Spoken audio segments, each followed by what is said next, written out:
Friends எல்லோரும் எப்படி இருக்கீங்க? இன்றைக்கி மொறுன்னு வேர்க்கடலை மசாலா தான் செய்ய போகிறோம். அதை எப்படி செய்யலாம் பார்க்கலாம் வாங்க. இந்த வேர்க்கடலையை ஒவ்வொரு ஊரில் ஒவ்வொரு விதமாக சொல்லுவாங்க. மல்லாட்டை, வேர்க்கடலை, நிலக்கடலை. எங்கள் ஊரில் கல்லக்கொட்டைன்னு சொல்லுவோம். உங்கள் ஊரில் இதுக்கு என்ன பேருன்னு கமெண்ட் பண்ணுங்கள். இப்போ ஸ்டார்ட் பண்ணலாம் வாங்க. அதுக்கு ஒரு பவுலில் வறுக்காத பச்சை கடலக்கொட்டையை 1 கப் எடுத்துக்கோங்க. இந்த கடலக்கொட்டை வாங்கும்போது நல்லா குவாலிட்டியாக இருக்க மாதிரி வாங்கிக்கோங்க. அப்போ தான் இதுக்கு நல்லா இருக்கும்.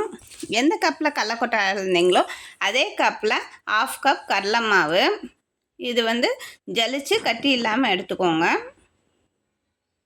1/4 கப் பச்சரிசி மாவு. இதுவும் ஜலிச்சு கட்டி இல்லாமல் எடுத்துக்கோங்க. மிளகாய்த்தூள் 1 கரண்டி. உப்பு தேவையான அளவு. Kashmiri chilli 1 spoon.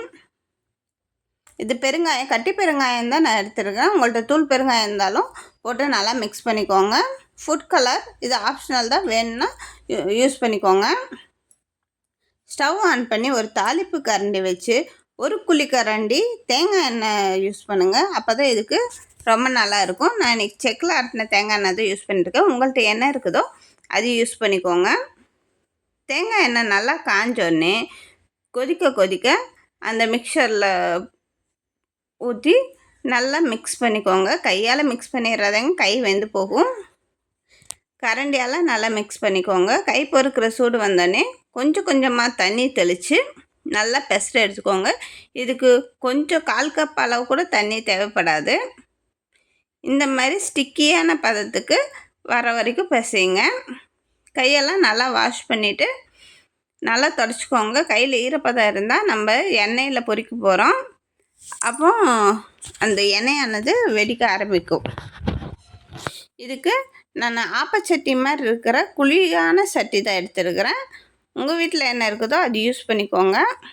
ஒரு கடாயை வச்சு எண்ணெய் விட்டு எண்ணெய் கொதிக்கிறதுக்குள்ளே நம்ம இந்த ஏற்கனவே செஞ்சு வச்சுருந்த வேர்க்கடலையை ஒரு கரண்டியில் போட்டு ஒன்றா நல்லா உதுத்து எடுத்துக்கோங்க. இது பிகினர்ஸ்க்கு தான் இந்த டிப்பு. இந்த மாதிரி ஒன்றோட ஒன்று ஒட்டக்கூடாது, தனித்தனியாக இருக்கிற மாதிரி பார்த்துக்கோங்க. எண்ணெய் சிம்மில் தான் வச்சு பொரிக்கணும், இல்லாட்டி கடலக்கொட்டை கரிஞ்சு போயிடும். ஏற்கனவே பழக்கம் இருக்கிறவங்க ஸ்ட்ரெயிட்டாக இந்த மாதிரி எண்ணெயில் கடலக்கொட்டையை போட்டுடலாம். ஒவ்வொன்றா போடுறவங்களும் போடலாம். நிறைய அப்படி மலைச்சாரல் மாதிரி அப்படி தூவி விடுறவங்களும் இருக்கிறாங்க. உங்களுக்கு எந்த மாதிரி வருதோ அந்த மாதிரி யூஸ் பண்ணிக்கோங்க. எண்ணெயெல்லாம் நல்லா வடித்து ஒரு பிளேட்டில் ட்ரான்ஸ்ஃபர் பண்ணிக்கோங்க. இந்த மாதிரி 2-3 பேட்ச் செய்யணும். இந்த கடலக்கொட்டை எப்படி வெந்ததுன்னு பார்க்குறக்கு அது போட்டோடனே நிறைய பபிள்ஸ் வரும். அப்புறம் கொஞ்ச நேரம் ஆகணுன்னு நல்லா சத்தெல்லாம் அடங்கின பிறகு பார்த்திங்கன்னா இந்த கடலக்கொட்டை நல்லா வெந்திருக்கும். சிம்மில் தான் வச்சு வேக வைக்கணும், மறந்து ஹையில் வச்சிடாதீங்க.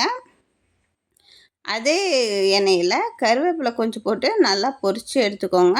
கருவேப்பிலை அந்த எண்ணெயோட நல்லா முருவலாக ஆகணும். முருவலாக வந்த பிறகு அதை எடுத்து அந்த கடலக்கொட்டையில் போட்டு மிக்ஸ் பண்ணிக்கோங்க. இது ஈவினிங் டீ டைம்க்கு இது ரொம்ப நல்லா இருக்கும். அதுவும் இல்லாமல் பசங்களுக்கு ரொம்ப ஹெல்த்தியும் கூட. மசாலா வேர்க்கடலை ரெடி.